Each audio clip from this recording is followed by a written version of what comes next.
Ana dari Cisoka, Tangerang. Assalamualaikum warahmatullahi wabarakatuh. Tanggal 9 Agustus lalu, Bapak Ana dipanggil lebih dulu dari kami dalam keadaan koma di rumah sakit.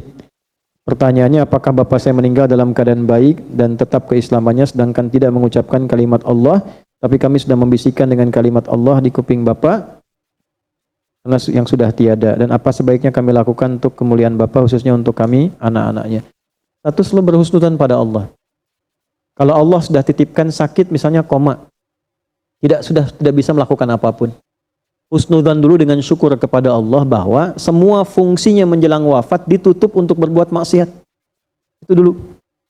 Terima kasih ya Allah yang Engkau cukupkan ayah kami dalam keadaan saat ini untuk menerima kebaikan saja, dan Engkau tutup fungsi-fungsinya dari perbuatan maksiat sehingga lisannya tidak berkata yang salah lagi, matanya tidak berkata yang salah lagi sebelum ia wafat.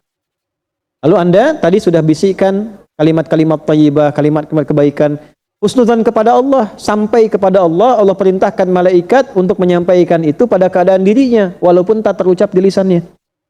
Jelas ya? Husnudzan. Setelah itu apa? Setelah itu wafat, meninggal, diselesaikan semua kewajiban beliau.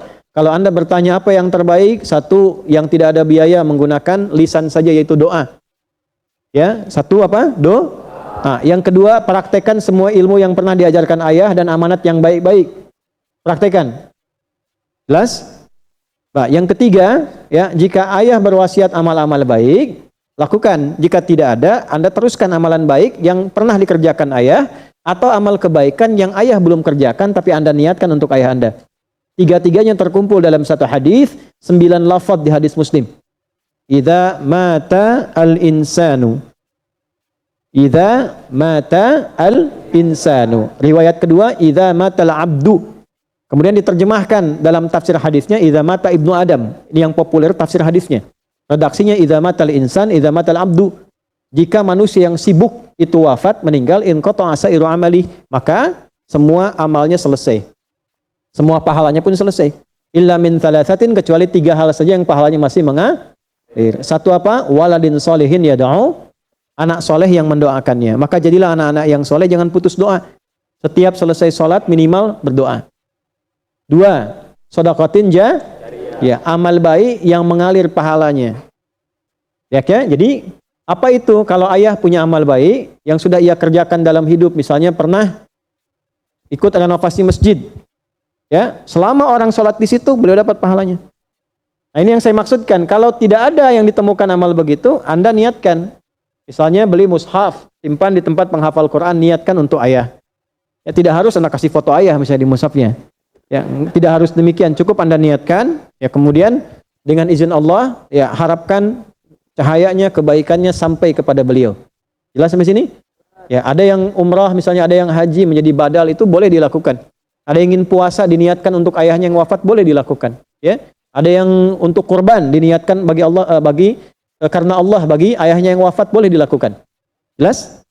Nah, yang terakhir, ilmin yuntafa'u bihi, ilmu yang bermanfaat. Banyak orang menafsirkan kalau ini pernah jadi guru, kan, pernah mengajar. Tidak juga. Jangan batasi di situ. Seayah-ayahnya ayah. Tuh. Saya akan selalu kangen dengan suara ibu ini. Nah, itu. Seayah-ayahnya ayah sudah pasti punya ilmu ayah yang mengajarkan anak ayah itu menjadi baik dalam hidup. Oh, tangkap tuh. Seayah-ayahnya ayah sudah pasti memiliki ilmu ayah untuk mengajarkan anak ayah itu menjadi baik dalam hidup. Ayah pernah minta Anda sholat? Sholat, nah, pernah? Pernah diajarkan jujur? Pernah? Pernah diajarkan baik? Pernah? Pernah diajarkan jangan berkata kasar? Pernah? Ketika Anda praktekkan itu, diniatkan kepada Allah untuk ayah Anda, seketika pahala mengalir untuk ayah. Gitu.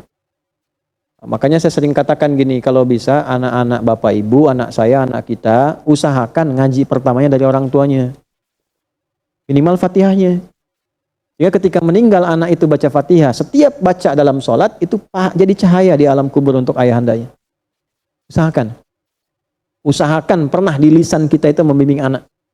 Nah, itulah ilmin yuntafa'u bihi. Ingat, makanya kalau sudah dapat Quran, Ya, saya selalu katakan pada anak-anak kami di pesantren juga di sekolah, ya, terutama ayahnya yang sudah meninggal, kalau kangen tuh baca Quran. Atau sehari kalau ada nggak sholat tuh ingat, nggak jadi cahaya buat orang tua. Nah, itu yang membuat kita semakin rajin meningkatkan ibadah itu ya. Insya Allah, insya Allah.